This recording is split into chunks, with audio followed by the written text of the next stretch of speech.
Hey guys, welcome to another video on the Inside Spurs channel. Happy Wednesday, early afternoon. Hope you're well, hope you're having a good day. You're staying outside, you're staying inside, out, away from that rain. You're having a good day. That's the important thing. Have a good day. Obviously, Premier League football's back this weekend. International football is over. Thank the Lord. Honestly, going from watching Ange ball to Southgate ball, that is a form of torture. Going from watching Destiny Udogie to Ben Chilwell is a form of torture. So I'm glad that's out of the way. I can forget about international football now till the summer and worry about the real things that matter. So we're talking a little bit about today around Pierre-Emile Højbjerg and his sort of quotes that came out talking about his situation at Spurs. And, you know, is he having a dig? Is he not? We'll see. As well as I wanted to talk a little bit about the Ivan Toney situation, how Spurs may just slip through the cracks if they want to. So plenty to get into, plenty to talk about. I just want to say though, if you're new, give us a subscribe. You're very much welcome to join us for the journey. And let me start with the Ivan Toney situation. And I kind of want to just have a general feel about this one. So it came from Ekram Kanu, who said that Arsenal and Chelsea continue to be linked with Ivan Toney, but they are not willing to pay Brentford €100 million for the English striker. The London clubs are prioritising the transfer of Victor Osimhen and Victor Gyökeres. Gyökeres? I might be saying that wrong. You know the rules. If I say something wrong, tell me I've said it wrong, and then tell me how to say it. So let's consider this being like a £90 million move. They're not getting 90 million. They're just not. It's not going to happen. So when you look at it, you go, well, he's only got 1 year left on his contract. Well, Kane got sold for, up to 120 million, all things included, but it was about £86 million. Well, already, there you go, there's an issue there. You're not going to get more than 86 million guaranteed. It's not the market. You also have a situation with this where Kane didn't want to leave. There was a potential Kane may have actually stayed and actually extended his contract. You don't know these things. Obviously, the future is what the future would have been in that world, in that realm.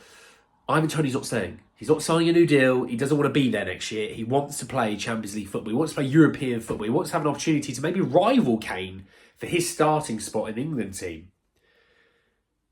But you're not going to get £86 million. This is a guy that scores half to two-thirds of the goal that Kane would score in a season. So already, 86 million for Harry Kane, England captain, was on course to break the all-time Premier League's goal-scoring record. I think you're looking around 60 million. For Ivan Toney, I think 60 million is where you'll be looking. And I think you'll do well to get 60 million. Now, I think he would give you a good 4 or 5 years of production. He's in his middle of his prime. And you can see his link-up play is quite good. You can see he's got good energy. He's good in the air. Solid penalty taker.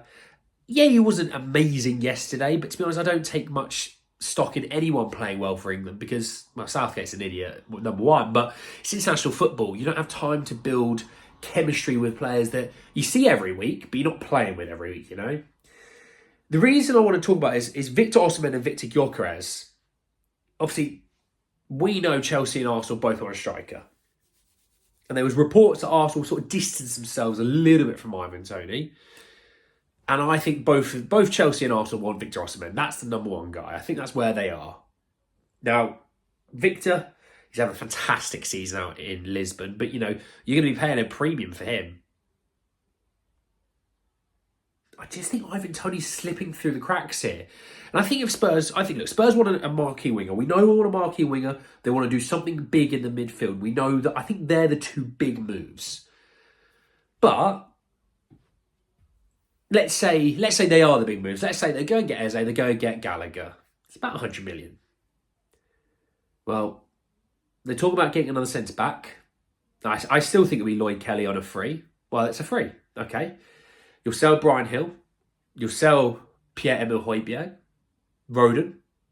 And by the way, I'm going to be really conservative with these numbers because I know a few of you have been saying, we can get more for Højbjerg. But let's be conservative because that means we're actually working with a stricter amount. And if it's more, fantastic, But let's say you get 6 million for Brian Hill. Let's say you get 15 million for Pierre-Emile Højbjerg.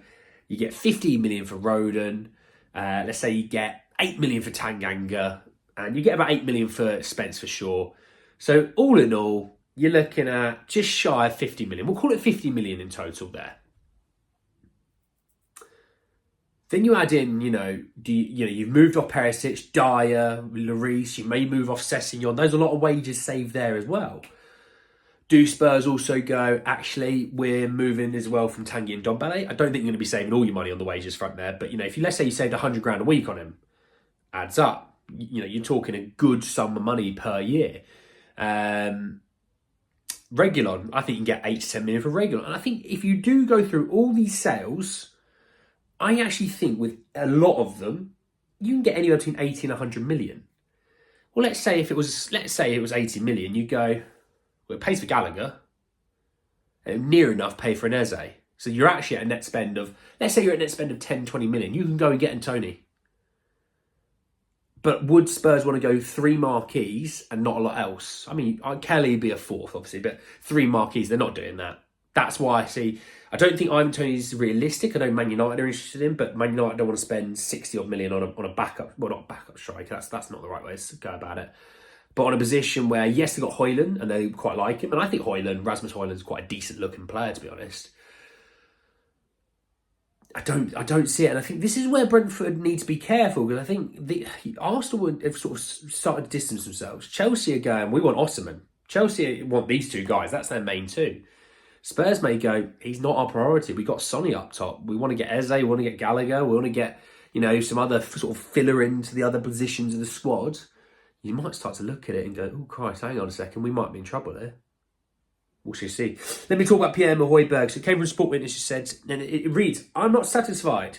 Unhappy Tottenham player says Ange must explain why he's not being picked. All right, so quote reads, when he was talking about his own situation at Spurs, he said, of course I'm not happy with what's going on at the club. It's not a secret, but it's not something I can make a fuss about either. I can put my head on a pillow knowing that I'm giving it my all to show the coach that he should believe in me. This is not a case at the moment, and it's the coach who has to explain why. I think a lot of fans are a bit in uproar about this. I don't hate the quote. He's being honest. He's saying, look, I want to play more. I'm not playing more. You ask him why I'm not playing more. He's not having a dig.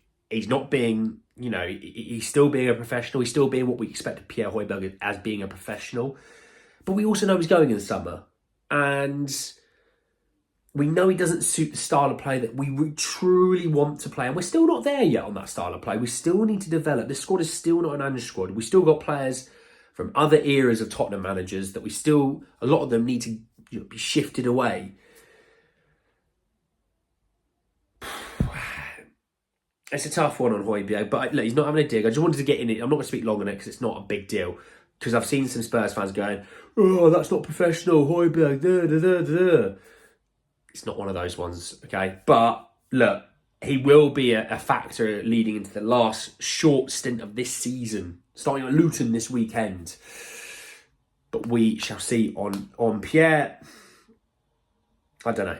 But look, he's a professional, but he is gone in the summer. We know that. But anyway, guys, at the end of the video, I hope you enjoyed. Drop a like on the video if you did. Hit me in the comment section your thoughts and feelings about Pierre's comments and statements. And if you're angry, you're upset, you're happy, you're sad, whatever, let me know. Obviously, your thoughts and feelings around the Ivan Toney sort of mind that I sort of and plan that I put out there. Do you see him potentially being someone on Spurs' list? I'm not saying to sign, I'm just saying on Spurs' list. Or do you think Spurs are not interested at all? Obviously, subscribe to the channel if you're new and hit the bell notification for more. But anyway, guys, at the end of the video, and I'll see you all very, very soon. Take care, guys.